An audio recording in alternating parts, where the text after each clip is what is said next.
Good morning, everybody. I hope you're well again. I hope today is going to be full of new challenges for you, challenges in your life, challenges in your faith, an opportunity to draw closer to God. All going to be good. So on Sunday, I was at church and the Pastor Steve, preached on a passage from Isaiah 52. And yesterday I thought I would go and revisit that and have a look.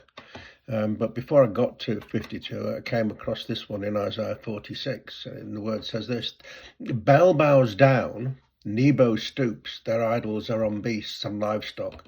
These things you carry are borne as burdens on weary beasts. They stoop, they bow down together. They cannot save the burden, but themselves go into captivity.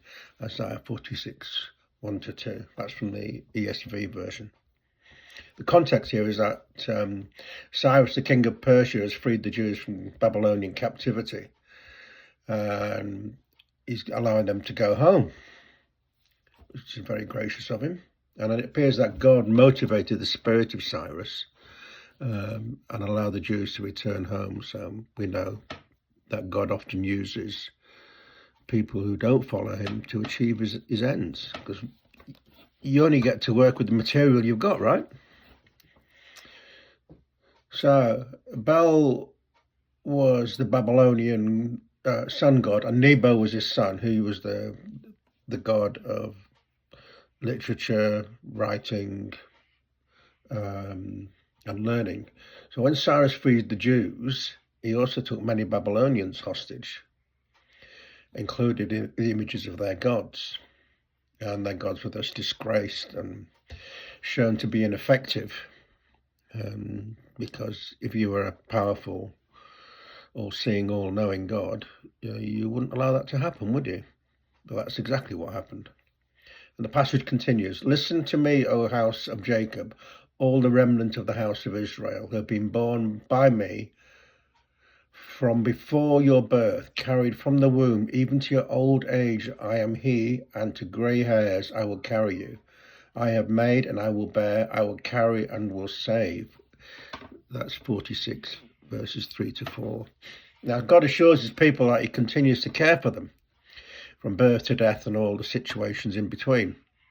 And this should be a great comfort for us today, to know that he's effective, vibrant, interested in our lives.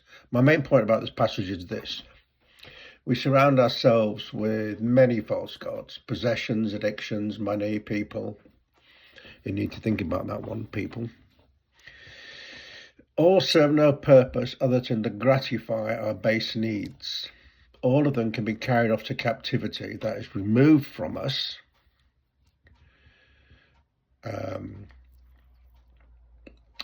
And also it means that I've almost lost my train of thought there, don't worry about that. They can be removed from us, and they can also capture us. Sorry, that's what I was going to say. These things that we have in our lives, these possessions, they can take us hostage. Exactly like gambling, drugs, sex, money, all those kind of things. They can become priorities in our lives. And when they're removed, it can cause us a lot of problems.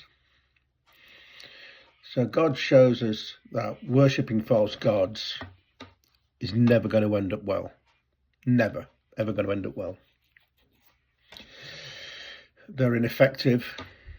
They have no power.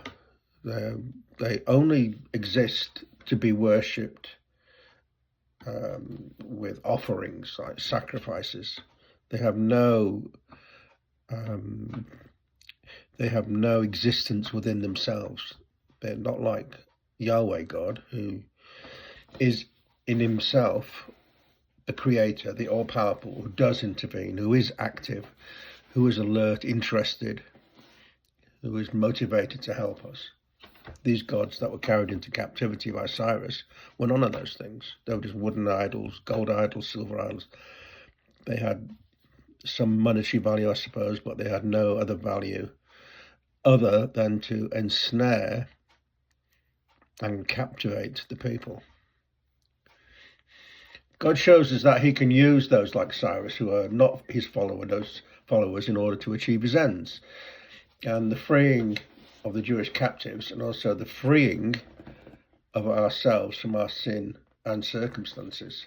He is in control, God. He cares about us and for us. He loves us unconditionally and is not immune to our suffering. It may take time for us to get out the hole that we've dug ourselves, but that is quality time, okay? We shouldn't shy away from that.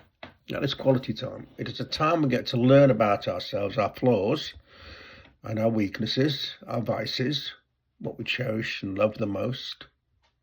And most importantly, it is a time that we should lean into God and feel his breath upon our cheek as we lay our head on his breast. We should seek that intimacy wholeheartedly and without fear, for he is a God of restitution and restoration. So that's what God is all about. He's interested in us. He can use people beyond our circumstances and out of our normal circle to help us, people who are not Christians. But God is saying here that the futility lies in the worship of false idols, because they can be carried off by donkeys. Literally, in this passage, that's what it says. They can be carried off by donkeys. They are worshipped by fools and unbelievers, and we should turn our face back towards God. God bless you all.